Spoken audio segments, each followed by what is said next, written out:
Coming up on today's show, we're going to discuss the new Epcot Nighttime Spectacular. We're going to also give our thoughts about the new Indiana Jones movie. And we're going to dissect a disappointing Disney World vacation. That's coming up today on Traveling with the Mouse.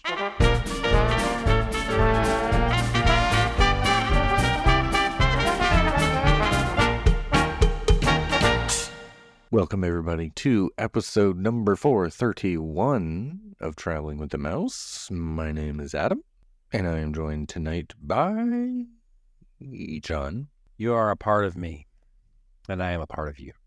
Oh, I We should are have probably part of sung each that. other. Oh, Probably should have sung that, right? yes. You are. Wait, why is it? How's it go?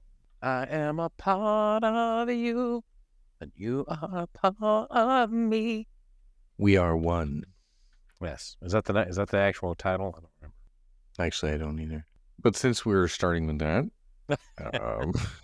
Well, first of all, we were just talking to Jason for quite a while, as he is currently at Mickey's Very Merry Christmas Party. Should we say that? he's currently there. Interesting. Yes, as we speak. Oh, as we're recording this, I know we're doing that thing again. You're doing it. Hey, this was your fault. You started. Yes, but he actually, hopefully we'll get quite the trip report. Might be a multi-parter because there was the whole challenge thing to talk about. There's the Jollywood Nights, the Mickey's Very Merry Christmas Party, the new Epcot Courtyard. I don't know what you want to call it. World Celebration. Some of the walls have come down. Yeah. There's Neil Patrick Harris at the Candlelight Processional. I think he's supposed to do that as well. And Yeah, we have a lot to unpack. a lot to unpack once he's done unpacking from this trip. Once he's back. Yes, so hopefully we'll get that. But yeah, so Epcot, Walt's birthday, Walt, the Dreamer statue, and World Celebration opened. Yes. Yes. First, before we get to Luminous, what did you think of what we saw of that? You mean the Walt statue? Well, just the whole area, World Celebration. I mean, it was all right, from what I could tell. Yeah. It's very green.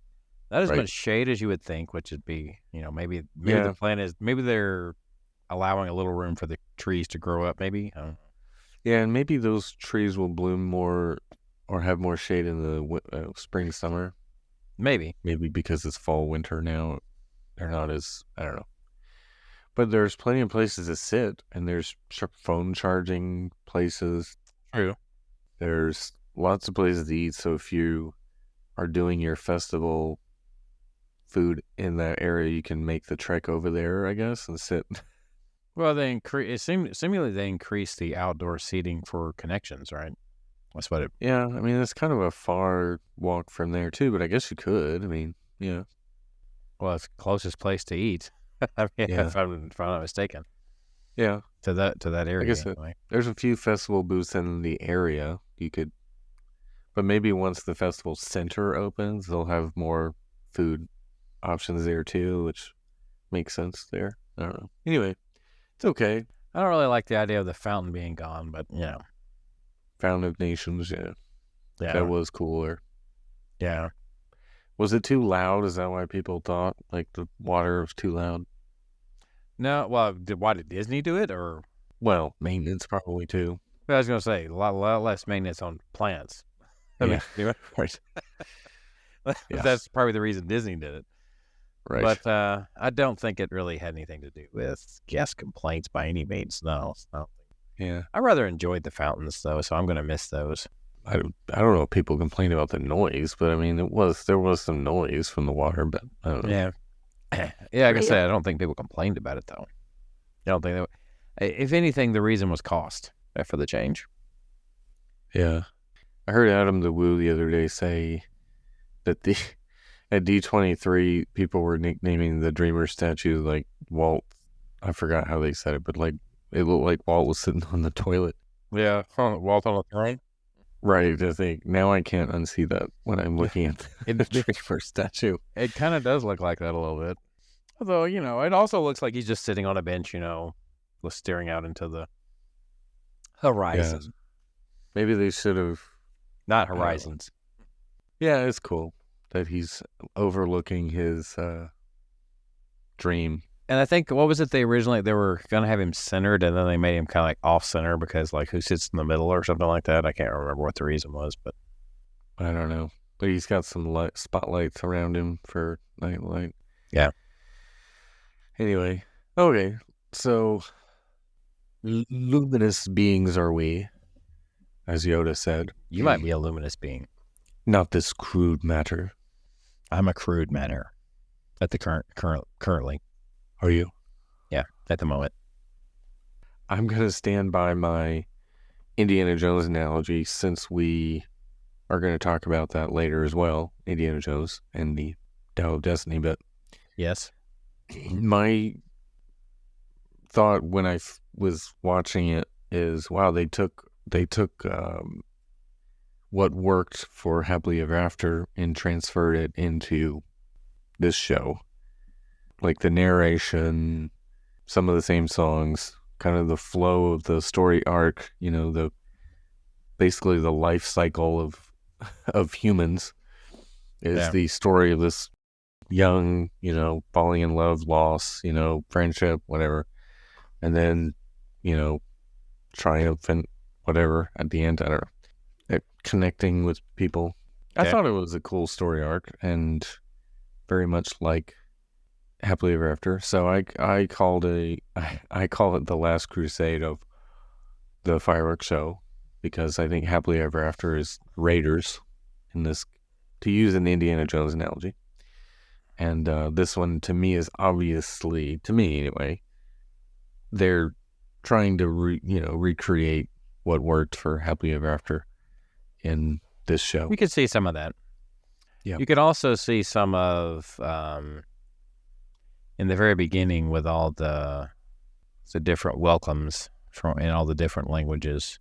Yeah. Was actually almost exactly the same as how it opened the last version of IllumiNations that they did prior to Reflections. It was almost exactly the same thing. Matter of fact, I think they may have used the exact same soundtrack. I'll have to go back. I have to go. I was thinking about that too, and I haven't gone to listen yet. But. I'm like, where did I hear that before? I was trying to think of that because I'm like, that sounds familiar. The whole, Yeah, the Spanish one especially. The way they said the bien vimita. Right. Yeah. Was that IllumiNations? Yeah, I was like, I knew I heard like that before.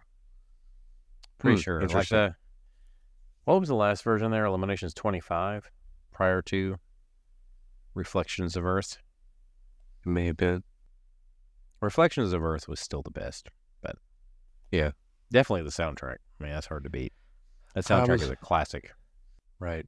So speaking of the soundtrack, I think that is kind of the weak point overall. Although I hope it grows on me.Maybe it'll grow on me, but I still don't like the idea of them adding the IP in like they did, but whatever. Well, I thought it fit, like, the one we had talked about, again, this is heavy spoiler if you haven't watched it. Haven't seen it, yeah. If you haven't seen it yet or haven't, whatever.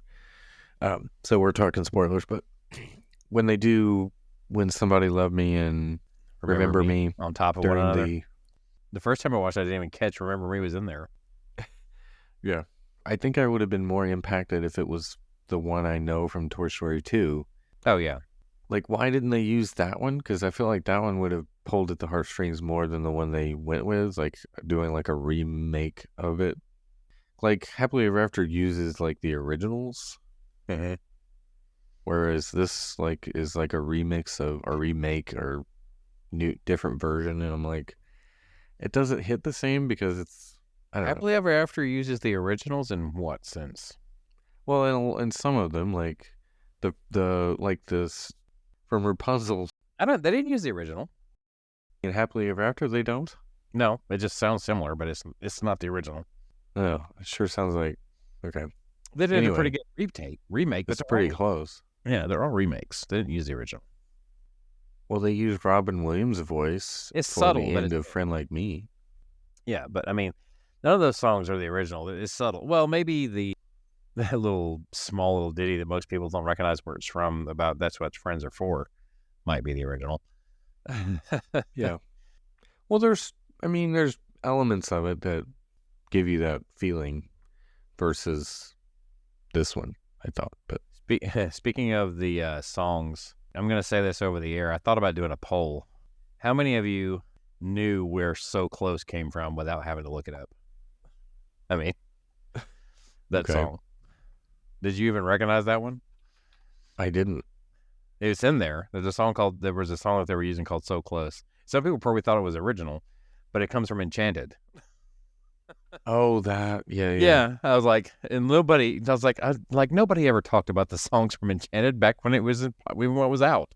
Not at all. So I'm like, not that it was a bad film. It wasn't a bad film, but it was not known for its music, was my point.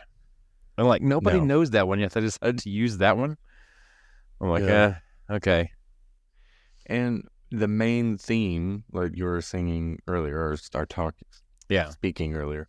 It took me about 3 times listening to this. One time driving down the road to catch that that was the hook. Yeah. Like it's good, but maybe over time it'll grow on me. It's in the spirit. I could honestly say it actually is in the spirit of We Go On. That style. It really is. Yeah. Yeah, it's good. And I will, because what did it for me though? Like I was just saying, listening to it with just the soundtrack, like I was driving down the road, listening to just the soundtrack part of it without watching the fireworks, believe it or not. Because to be honest, the lasers and the fountains and there's nothing that they're doing here that they haven't done before already. Truthfully, well, there's nothing. I don't know. There's nothing innovative with the visuals, but I liked it better. I honestly thought the fountains were better than Harmonious because they weren't so gaudy, but they used a lot of colors and the lights and the way they did the fountains. I thought was cool, and then no projections. Right, but I also thought the fireworks were unique. Like especially they had a lot of low ones that it got good. Better. Like I said, it had high spots. Yeah, I also saw some unique shaped fireworks that I had not really noticed before. Originally?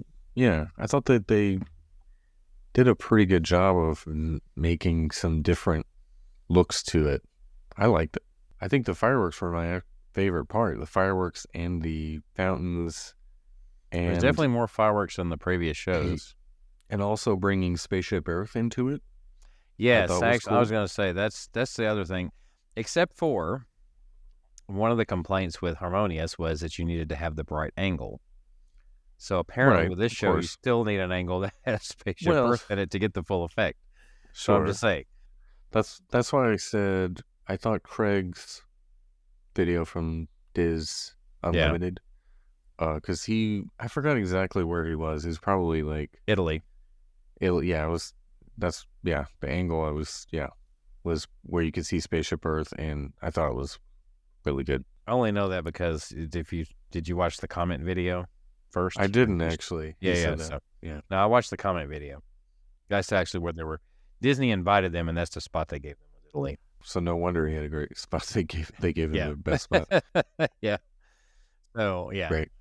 Yeah, it was really good.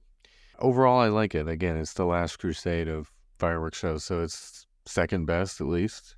Since you mentioned the Diz and Craig, I thought it was kind of funny because I felt kind of this way too. But the way Rhino put it, I hope I'm saying this right. I don't remember exactly because they got to the part about when you said when somebody loves me. Yeah, it's almost like with the narration and the way they did it. Where he's like, "Well, somebody that's died," or something like that. Right. Pretty much. I mean, yes. It's pretty much the way they put it. And then they go right into that. And I think he said the people around them, and you can hear it on the thing, you get they kind of snickered a little bit to start with, like the way they started. Well, yes, that was the point where I was like, okay, they're basically doing happily ever after, because it's like, oh, at first it was like, oh, you're a child and things are fun and whatever, and you're an adult and you have friends, and oh, guess what else is going to happen when you're an adult? Like people around you are going to die. I think what they were trying to go for, and it works to a degree, I think what they were trying to go for is, the things that everybody can relate to if they've been around long enough. Yeah. They've experienced Right. all the If you things live long enough, you're going to experience these things. If you've made it to the adulthood for the Yeah. most part, you've experienced the things that they were taking. Yeah. Most commonly. Right. I'm not saying circle of life everybody. Yeah. But most Right. commonly. Right. And therefore, we're all not that different. I mean, that was something they said in the beginning, too. We're all more similar than we are different. And I like the theme of it. And, I got it. I thought it was well done for what they were trying to do. So I've watched it 2 or 3 times since the first time. The first time did not rub me the right way overall. I thought it was a bit of a mess. I still do in the middle parts. Just a bit of the organizational mess as far as the flow of it. But I mean, there were spots, especially like when they did when at last I see the light and it comes in. Mm-hmm. Those particular like the choreography with the fireworks and that music was very good. The parts that was kind of messy though was when they start the Toy Story "You Got a Friend in Me." I was like, that was all over the place. That like a rock show or something out there on the way the lights and everything were doing. It was very messy during those parts. I did like the colors they used, like the Toy Story colors and stuff. But again, that reminded me of Happily Ever After. But yeah, the song choices. Well, see, here's another thing. Okay.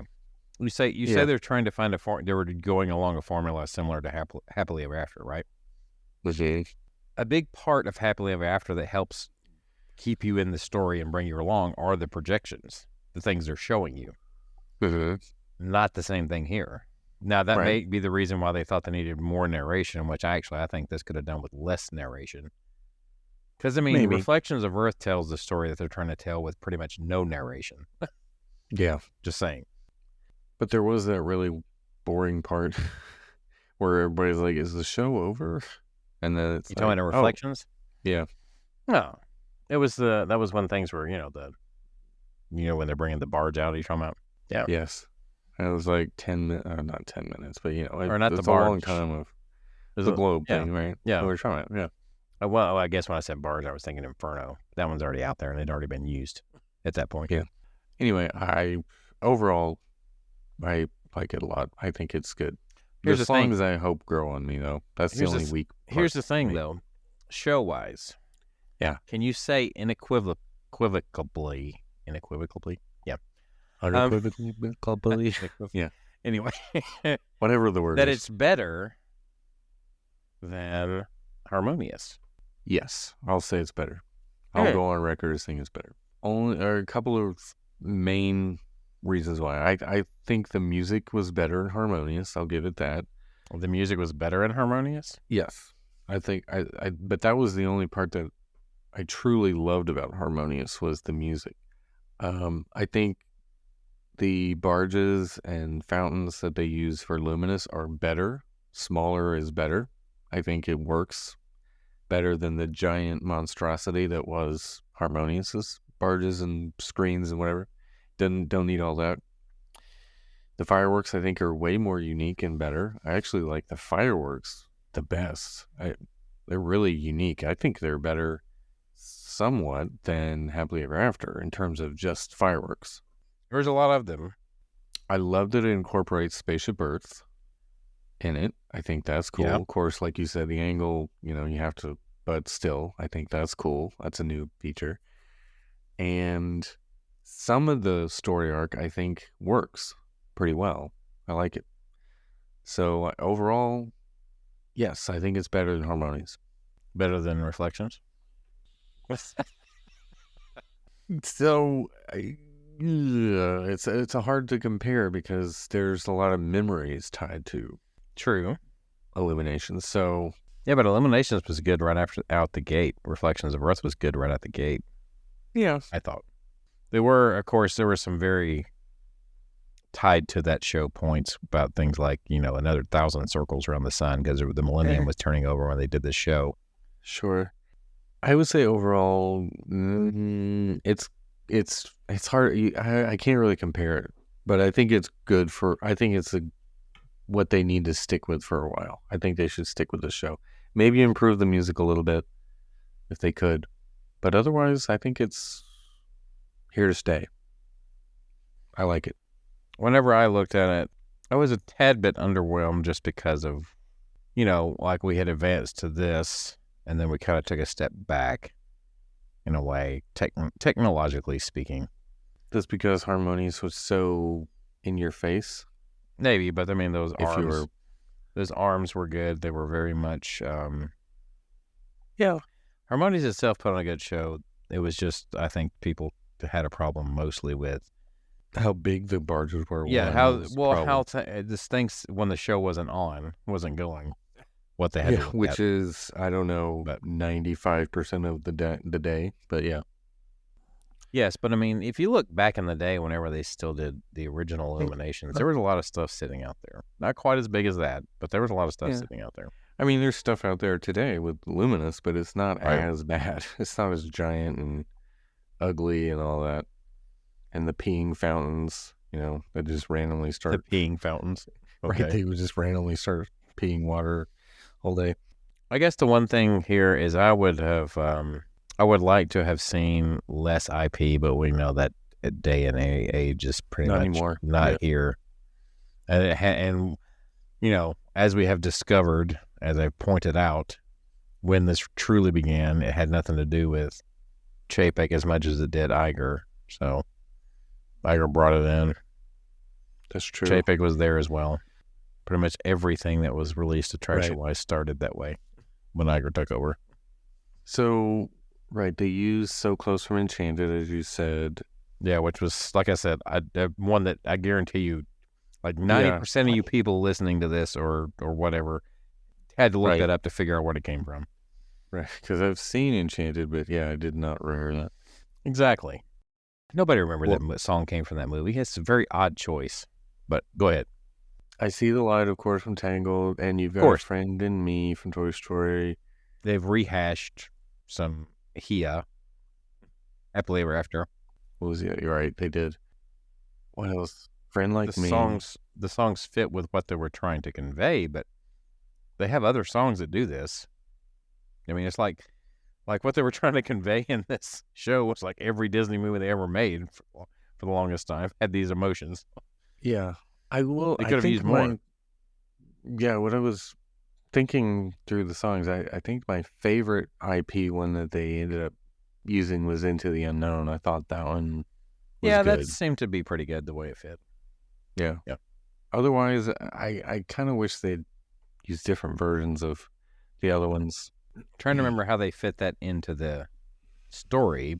That was near the end, wasn't it? I believe. Yeah, but what was the story? What was the part of the story that was for? I can't think of. Trying to scare you. I have to go back to it. No, I thought it was like the future is unknown. Yeah, like venturing out into There's no fate but what we make. Right. Do the next right thing, whatever. Yeah. It's funny earlier when you were talking about what's it called, the new area in Epcot, World Celebration. Yeah, that. It's like I'm borrowing this actually from Adam the Woo when I saw him. Future World is in the past now. Right. That is funny, yes. The future is in the past. The future world is now in the past. Yes. Now it's World Celebration, which it's really just plant celebration. I guess. There's not a lot of world theme to it, that area. Maybe it'll improve as the other parts of it open, because it's not fully open. Right. Yet. When the festival center opens and whatnot, maybe that'll be the world part of the... Yeah, we got to watch it. We got to see it all, which, by the way, I mean, good Lord, how long is it going to take for this thing to be fully finished? How long has it been now? Forever. It's been at least 3 years. Forever. Epcot forever? That's what they were signifying with that show, right? Right. Epcot's going to be under construction forever. Right. Epcot construction forever is what they meant.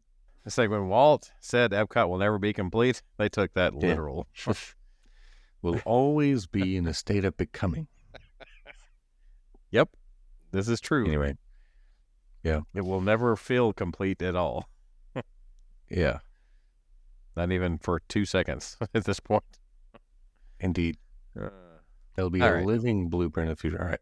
So let's move on to the other part we're going to talk about, Indiana Jones. Since I finally saw it? Yes.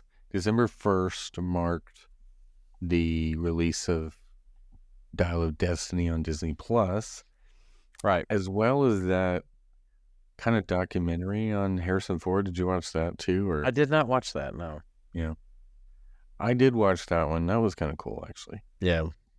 So I watched it when it came out in theaters back in June, was it? Right. So it's not fresh for you. Right. But I've watched about half of it with Jason, and also this will be heavy spoiler, I assume, too. We're going to get into it. But he could only make it through half the movie. He was just like, where is this going? Like, we haven't even gotten to anything yet. Really? So right off the bat, I would say it is long. It's a very long movie, and I think it stretches out probably longer than it should. That was my original thought. They did spend a little too much time on trying to tell you what year it was by everything that was going on. Right.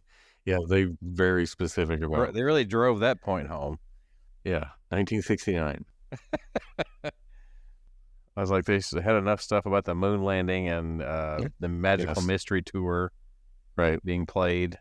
Speaking of, they paid $1 million for that. Did you know that? I had no idea. It cost them $1 million. That's just ridiculous To have that song in there. That's just ridiculous. That was a good percentage of that. Actually, it wasn't a good percentage of the budget, but well, the biggest percentage of the budget was probably Harrison's contract, but right, that too.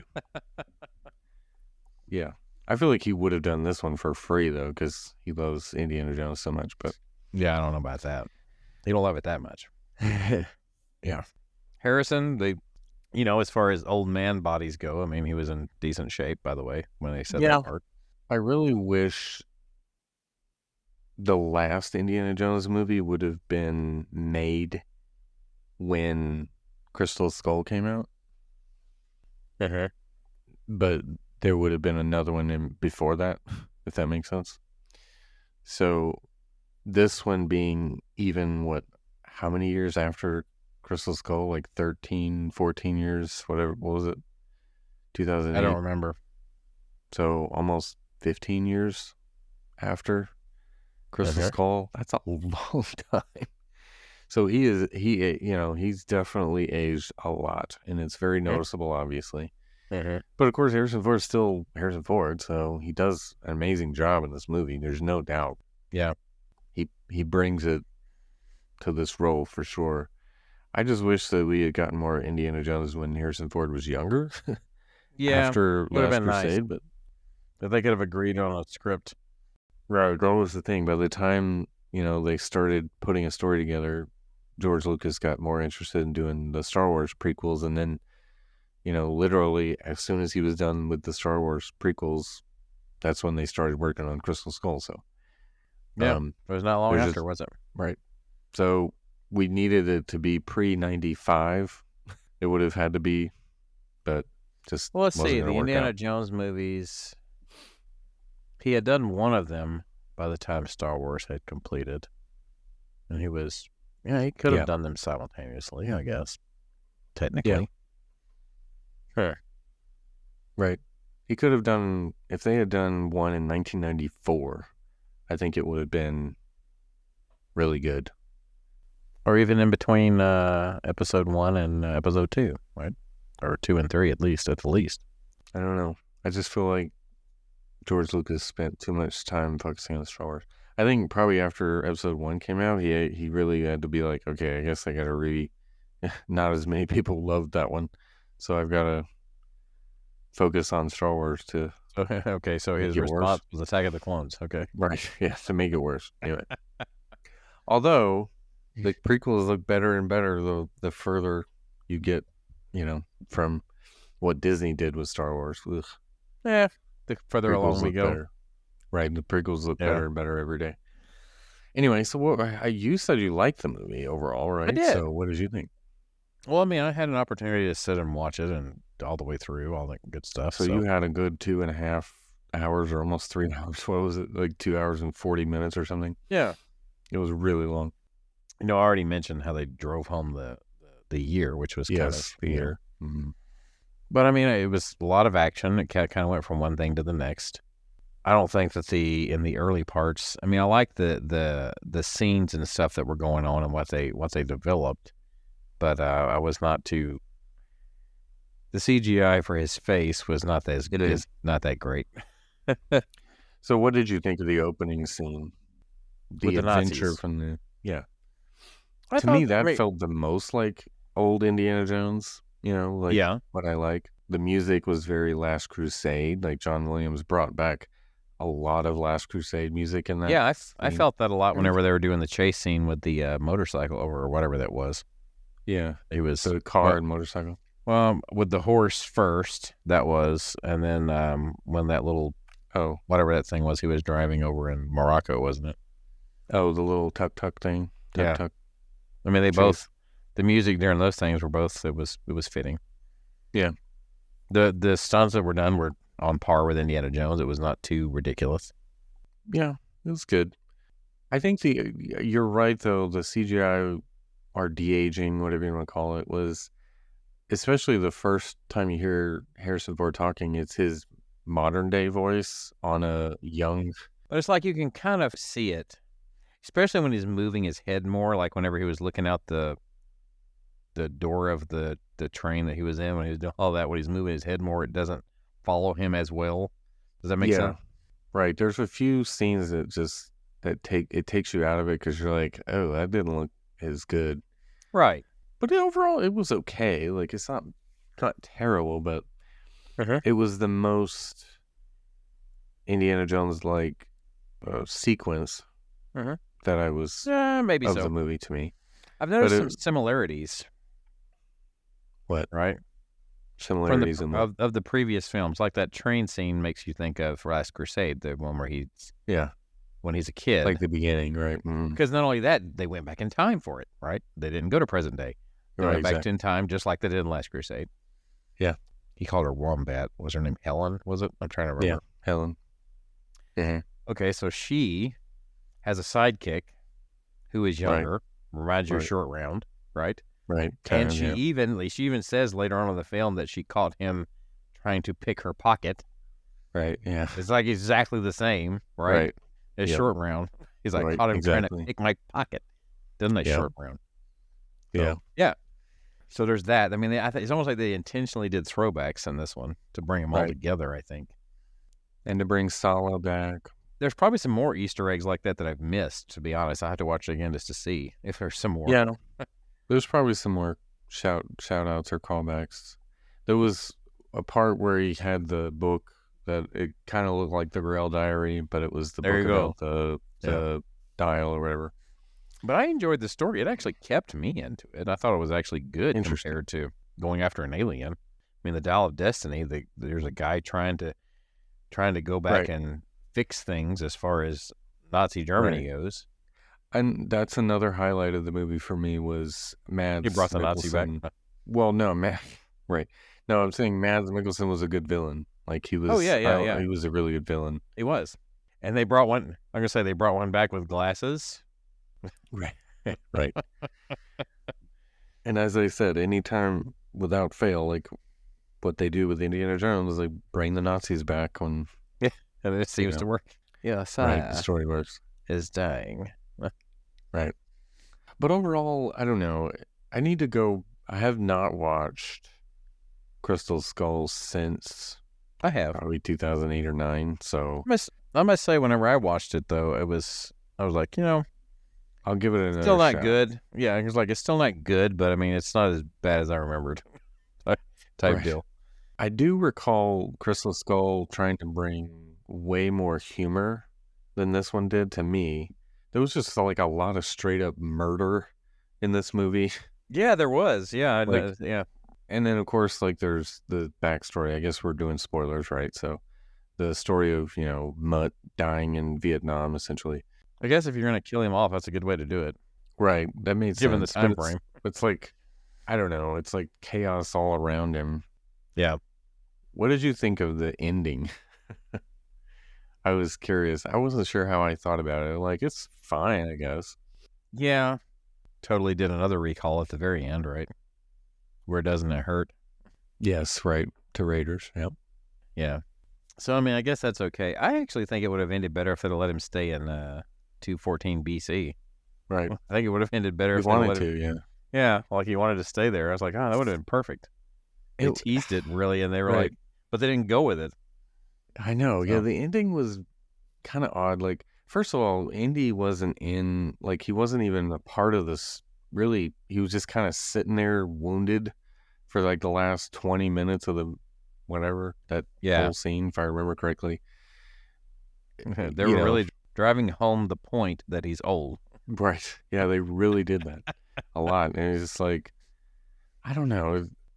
But it was, I kind of thought it was neat that, oh, the thing works, but, they didn't factor in certain things. And so they ended up going back then. Well, the other thing that was interesting is right there at the end, Helen, and I think this is really kind of the point of it, the Dial of Destiny was actually rigged, right?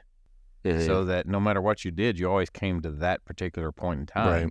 Right. In order to basically make the Siege of Syracuse go the way that it did.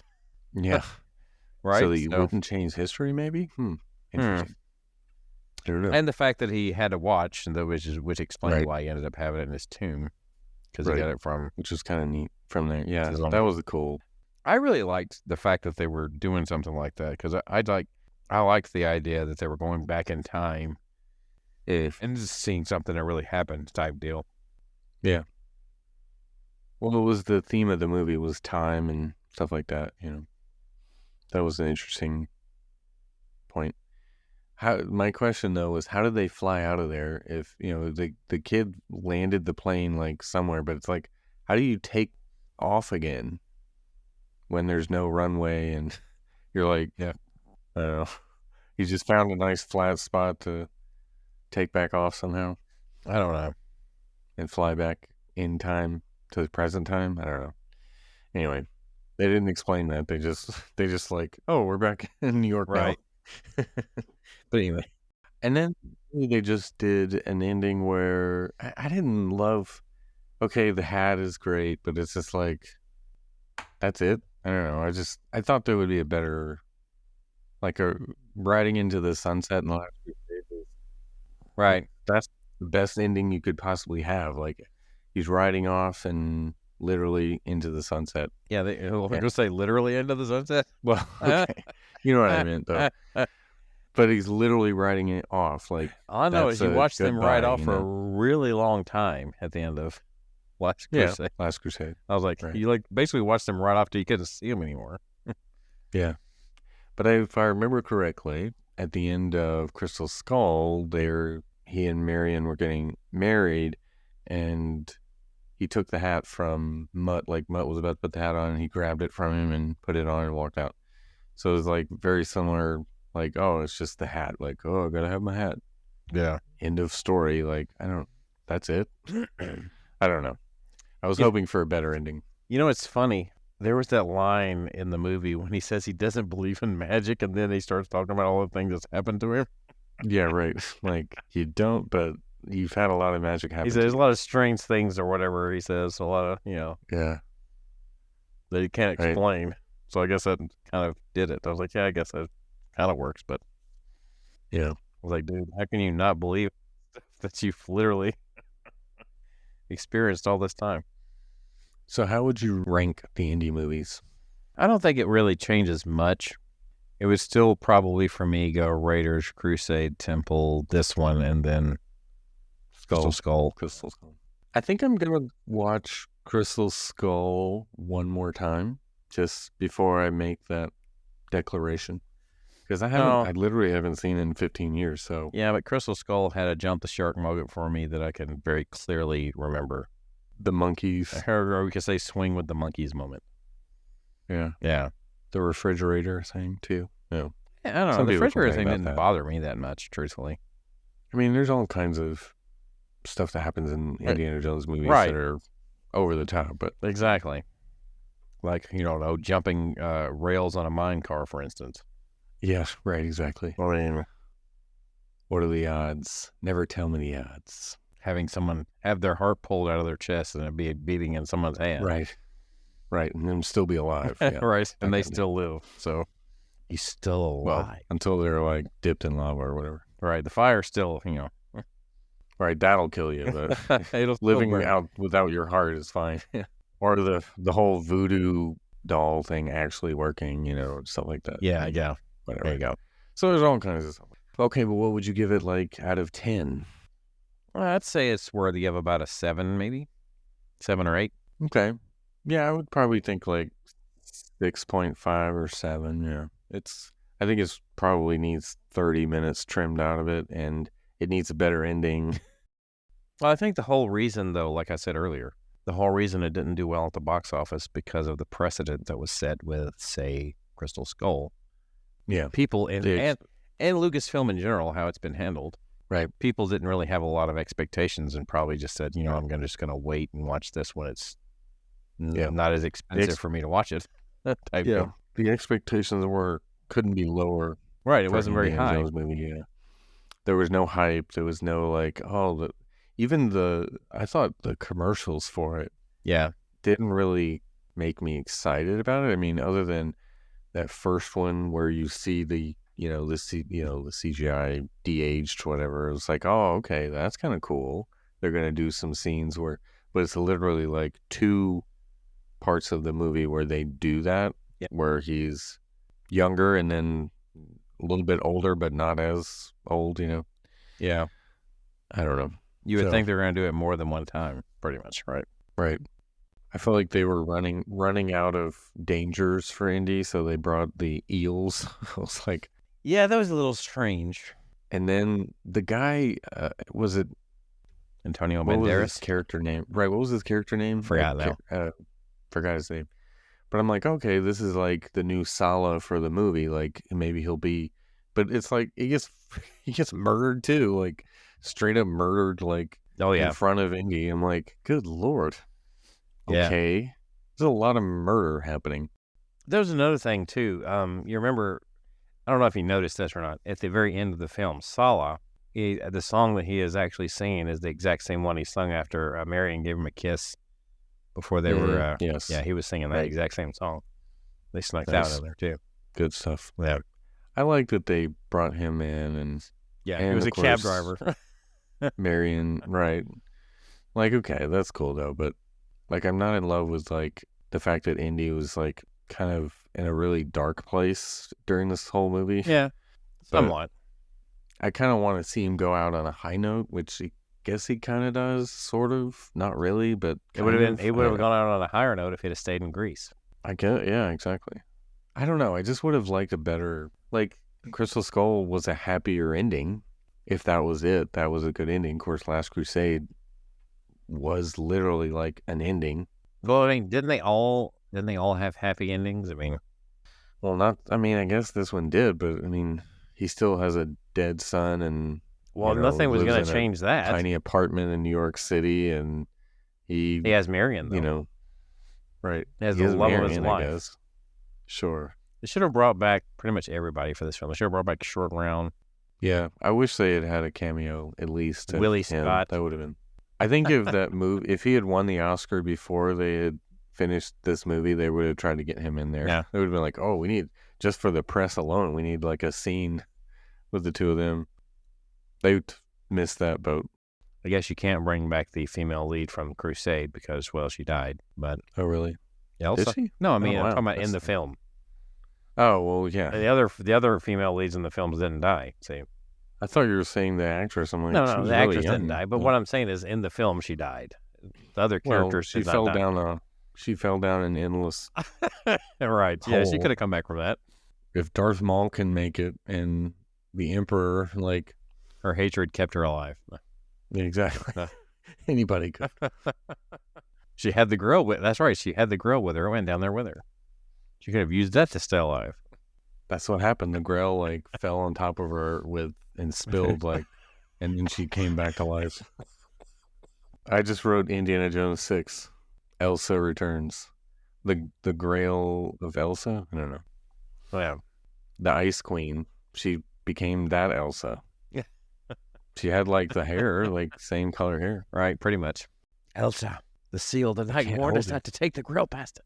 All right, so we have a few minutes left. I wanted to go over this story that I talked about in the opener. Sure. This is a surprise to me. Yeah, this is a surprise to you, and I just thought we could go through it and kind of dissect it a little bit and see what could have been done differently. This is titled Disappointing First Disney Vacation. They didn't have a great experience, and they kind of detailed. I'm guessing they went in happened. 2021 or 2. No, this was this year. It was a couple of months ago, as 2023 as we're recording this. So, family of 4. They have a 12-year-old daughter and a 5-year-old son, husband and wife. They went for 3 days. They went without Genie Plus, and they did stay at a Disney resort, which they said they didn't love. They said it was crowded. Most of the rides were old, run down, or just not that great, and it ultimately didn't feel like it was worth the money.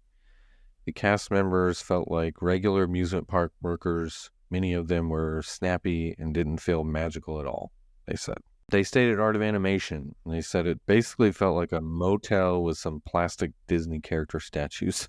I chose it for theming in the Skyliner, but the theming felt cheap. The walls were very thin.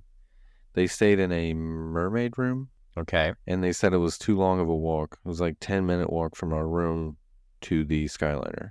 And they thought the food court was overpriced and tiny portions. Like, I don't know what you're used to, but I don't find those food courts to be that small portions, to be honest. Well, the price is on par with pretty much everything at this point. Yeah. When did you say they went? Or did you say? It was November of this year, earlier in November. Okay. Early November. This was, pre-Thanksgiving. And they didn't use Genie Plus. Right, no Genie Plus. So they only went for 3 days. Or 3 nights. Right, exactly. So their first day was Hollywood Studios. Okay. And they said they went to Skyliner at 8 a.m. They said already a huge line. They got in at 8:30. They thought the early entry was 8:30, but people were already in, so they were like, they let people in earlier than that. A little. Didn't know that. Well, they did to get to the next point, but not to ride rides. Yeah, not necessarily, yeah. Sometimes they do open earlier, you never know. They said their first ride was Mickey and Minnie's Runaway Railway. This is interesting. So they said it was posted wait time was 5 minutes, but it ended up being closer to 15. Oh, and no. They said she complained that it was too loud. They said loud? their 5-year-old son had to cover his ears the entire time. I didn't get the point of the ride. Like, you're in a train and you get to see Mickey and Minnie everywhere, but that's kind of it. I'm like, are you paying attention? I don't know. I don't find it too loud either. Do you? No. I don't know. I found this if I was ever going to describe a Disney attraction as too loud, it would have been Dinosaur. Yeah. And even then they toned it down, and once they did, it was fine. Yeah. So they did Smuggler's Run next. It said posted wait 20 minutes, but it was kind of a walk-on. The cast member made my 5-year-old and I pilots, which was a terrible decision. He was scared and overwhelmed. The cast members, well, dude, I mean, that should have more foresight. Right? Yeah, they should be able to peer into the future. Right. They should be able to say, oh, most kids would think it's awesome to be pilots. So they should be Jedi. They should be able to see things before they happen. Right. Next, they did Star Tours. They said it was a 20-minute posted wait, but it was a walk-on. It was similar to Smuggler's Run, but it lacked the interactive bits and super underwhelming. Like, really? I don't know what your standards are. Just based on what I'm hearing here, I'm not even so sure this review is genuine. Where'd it come from? Really? It was on Reddit. I was looking at Reddit. I don't feel like it's genuine. I think someone's trying to make it sound genuine, and then I think they're just making it up, truthfully.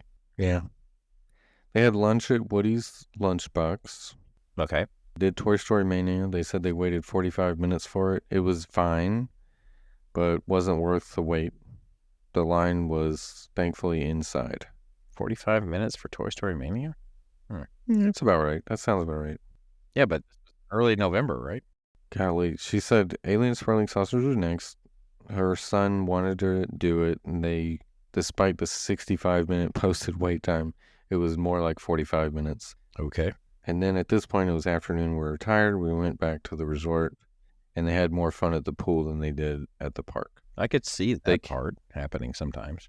They went back later. They did Muppets.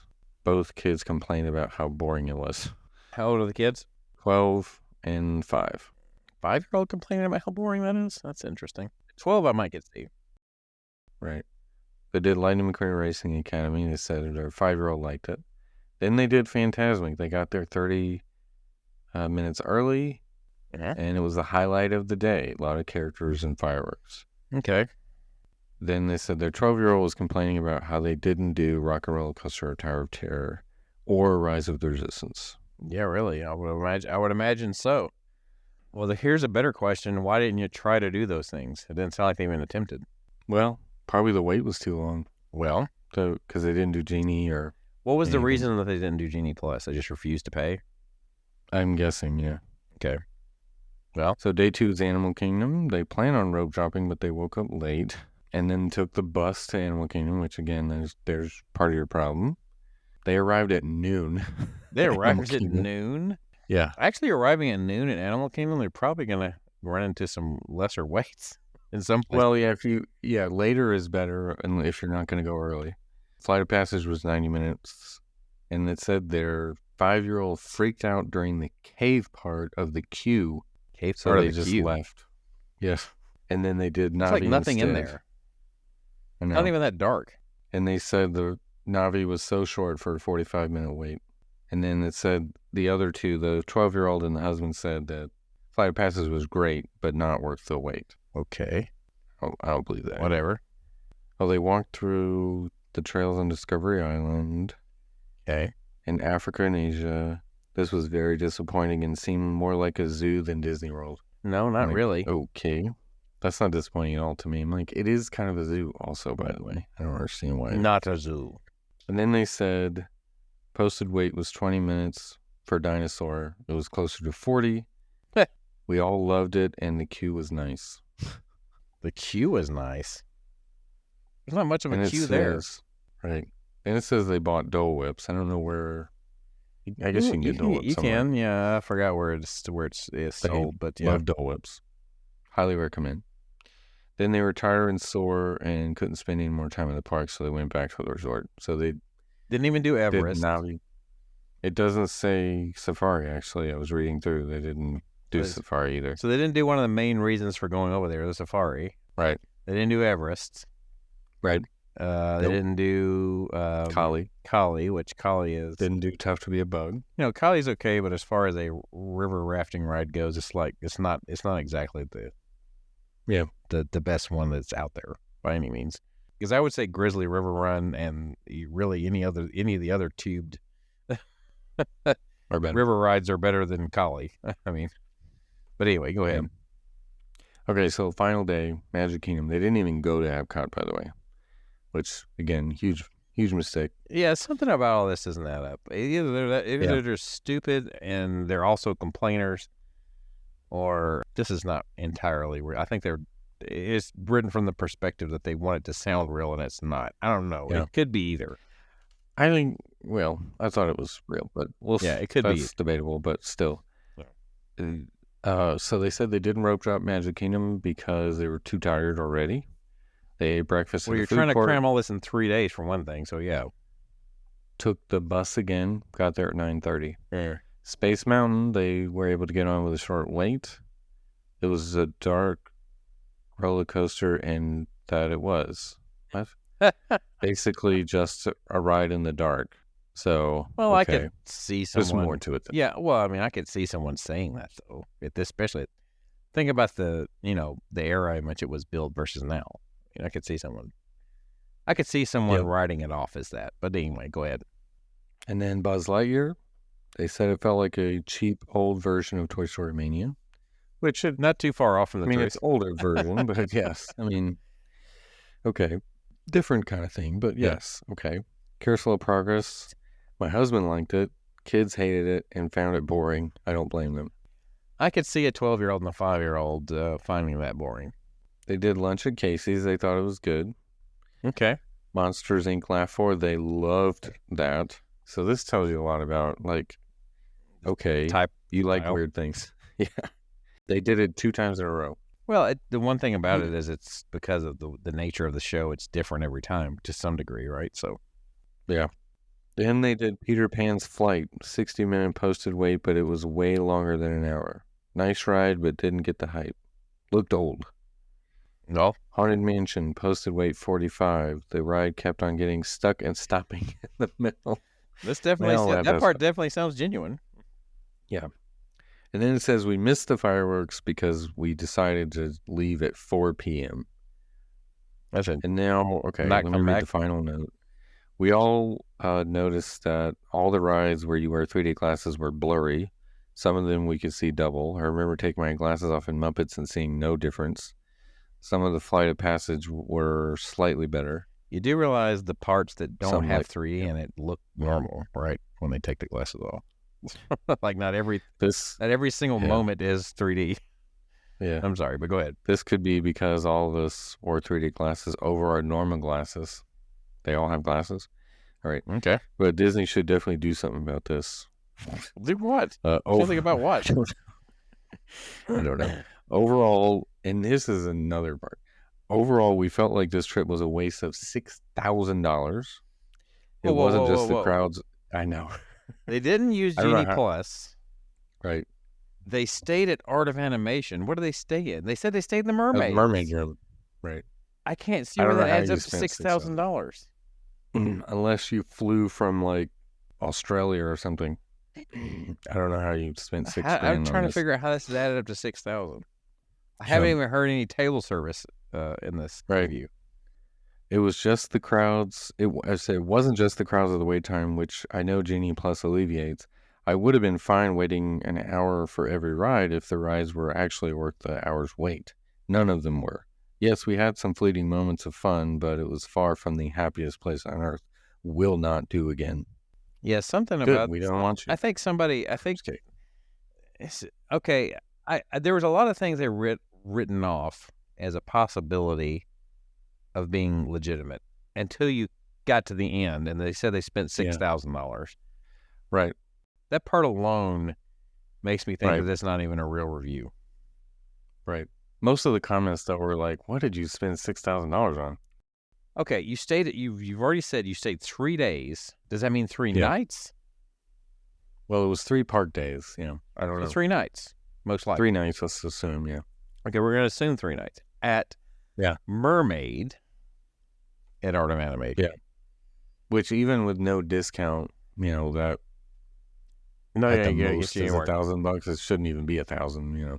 Now, unless they spent peak pricing, unless they went through and did a package and spent money on the 4-day ticket and didn't use it, that might increase it a little bit. They could have done. I mean, yeah, they could have done, but they wouldn't. I don't think. I still don't even think that's going to bring it up to $6,000. Yeah, but not to be too harsh on them. If it is a real review, I would say if you did a little planning or had a friend or listened to us or any of that, you could have had 100% better time than even without Genie Plus. You still could have had a lot better time because some of the sequence of where they went, they zigzagged the park a lot, and it's like they probably were like, "Oh, well, that's a short wait. Let's walk all the way over and do that." Here's the other thing: no planning, no, whatever. Just go with the wind and see what happens. And that never really works. Here's the other thing that I don't understand. You have a 12-year-old with you, and you didn't even sound like you even tried to factor in the stuff the 12-year-old would like. Yeah. You didn't even try.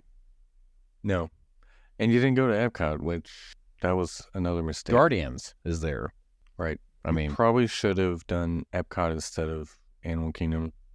I mean, that's kind of Animal Kingdom is kind of is the one that needs to be left out if you're going to have to leave one out. Well, I would say it could be, if you're going to leave one out, it's between Hollywood and Animal Kingdom, truthfully. Really? Yeah. I mean, I guess it depends on your preferences. If you really love animals, then yes, you should probably do Animal Kingdom. Let me put it this way. I could see myself if I'm doing a shorter trip, I could see myself interchanging those two more so than the others. Yeah, for me, it's always going to be Animal Kingdom right now. Would be the one I would have to skip or do a half day at. However, our trip this past year in June, one of my favorite days was Animal Kingdom Day. Yeah. Just the way it all flowed and the way it went. I love Animal Kingdom. I think Safari is one of the best attractions because you always get something different. Flight of Passage is great. Everest is great. Dinosaur is so good. For a little while longer. Yeah. The park is gorgeous. There's so much detail and it's fun to walk around. Collie's still, it's okay. It's not great, but it's something. Be a bug, right? Yeah. Yeah. It's actually still a great show, honestly. It's still a good show, but it's not my favorite. But Pandora is still nice to look at, and, food and drink is great there. So there's lots of good things about Animal Kingdom, but it's still like the least favorite of the four, personally. You think currently, whenever I just mentioned it's tough to be a bug, I was just thinking in general. Do you think 3D shows, like sit down and watch type 3D shows, they've kind of run their course now? Yeah, I think nobody wants. I mean, I think that tells you a lot about going to movie theaters in general. It's like nobody wants to go sit in the theater, especially when they're out on a vacation. It's like I don't want to sit down and watch something. Right. I want to be doing stuff. Right. So the only one in recent memory that I've gone on is Muppets. I have not done. Yeah. I haven't even done PhilharMagic in I don't know how long. When did we do? I think I did Tough to Be a Bug back in June when because our friends that we were with wanted to do it. And now, so we did it then. It was fine. It's okay. It's actually a good show for what it is. I mean, but I have very little interest. I love the Muppets, so I will still do Muppet Vision 3D. But yeah, I'm not a big fan of sitting and watching shows. I don't really do American Adventure anymore. I don't really do. There's a part of me that finds it really hard to believe that the Muppets have lasted as long as they have, totally untouched. Well, yeah, I don't know. That's a good point. It's been 33 years. Whenever, though, they're going to expand Galaxy's Edge or something, they're going to rip all that out, probably. Possibly. That'd be the only thing at this point. So, yeah, to me, if this is a real review, it's pretty poor planning, honestly. See, I'm just trying to think in my head what else they could have spent would have totaled to $6,000. Yeah, that's what I'll have to find this post again and see if they commented or responded in because it sounds like a family of 4. Am I wrong? Yeah, family of 4. Yeah, didn't say where they're from. Where they came from, like how far they had to travel. That could have been. That's the only thing that would have cost a lot of money was getting there if they're including that. Well, I mean, if they're out of country, maybe. Right. But they're usually out of country is going to stay more than 3 days. Right. But the attractions she said they did, I mean, the Flight of Passage, only 2 of them did it, and that was the only, e-ticket? Headliner, right, e-ticket that they really did. They didn't do, as their 12-year-old complained, they didn't do Tower of Terror, they didn't do Rock and Roller Coaster, they didn't do Rise of the Resistance. Slinky even. Didn't do Slinky, didn't do Mine Train, didn't do Tron, didn't do Guardians. Thunder? Of course, they didn't even go to Epcot. Yeah. I mean, there's dozens of... Didn't do Pirate? Right. Didn't mention it. Yeah, if they did, so... Yeah, they only did, this 6 sounds like things somebody... at Magic Kingdom. It sounds like either somebody who just wanted to complain or it's not real, wanted to give Disney a bad review. Yeah. But it's like if you show up with no planning and just wander aimlessly through the park and do a few things, you're not going to have a great time. Well, I'm sure there's probably a lot of people that show up with very little planning. Yeah. That still don't get that bad. Yeah. But yeah. I would say in this day and age, there's a lot of people, especially if they're going on a big trip, they just go with a travel agent nowadays. Or they should. Yeah. Right. Because the thing is, when it comes to Disney especially, it's not costing you anything different. Right? You're just having someone else do the plans for you. I'd say, at the very least, go with a travel agent. Although I will say there's some friends of mine who use a travel agent, and I ended up helping them more. She was just like, I'm glad we asked you for help because you were way more help than the travel agent was. So it depends on the travel agent. Well, from what I know of you, you go above and beyond in the sense that, right, you actually pull lightning lanes for people. So, well, I mean, yes. A travel agent is not going to... For people I like, yeah. No, but I mean, she's forwarded me some of the emails from that travel agent. I was like, yeah, they didn't really describe this very well or didn't explain Genie Plus. She was like, I don't even know what Genie Plus is. That doesn't make any sense to me.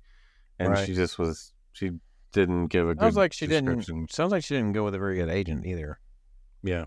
And then the dining recommendations, I was like, I don't know, actually. Was it independent? Was it with a group? That's what I was trying to figure out. Not sure. I'd have to see if it's with an agency or not. It wasn't an agency I recognized. If it was, I would have known. It wasn't Touring Planes. No, it wasn't. But I mean, Dreams honestly, Unlimited. Yeah. Well, yeah, it wasn't them. Anyway, all right. I think we should wrap it up. We've gone I want to wrap overboard. Man, overboard. I want to put a bow on it. Put a bow on this episode. But yes, a little planning goes a long way. And if you we have a travel agent friend, I'll mention. On our website, travelingwiththemouse.com, we have an email address, podcast@travelingwiththemouse.com. And before you do the Spreadshirt pitch, I would say we do have our Christmas stuff up as well. Christmas logo finally got approved. So where can you find all that stuff? Well, I mean, we have Facebook, we have X, we have Instagram. Yeah. I started to say we have Twit. That's what I was telling you. So that is all at TWTM Podcast. We also have a Spreadshirt store, which you were just talking about, which we have a line with the Christmas stuff with a slight modification, right? Managed to work. Yes. So that is at shop.spreadshirt.com/TWTM Podcast. So for John, my name is Adam. This has been Traveling with the Mouse, and we hope you will join us on our next trip.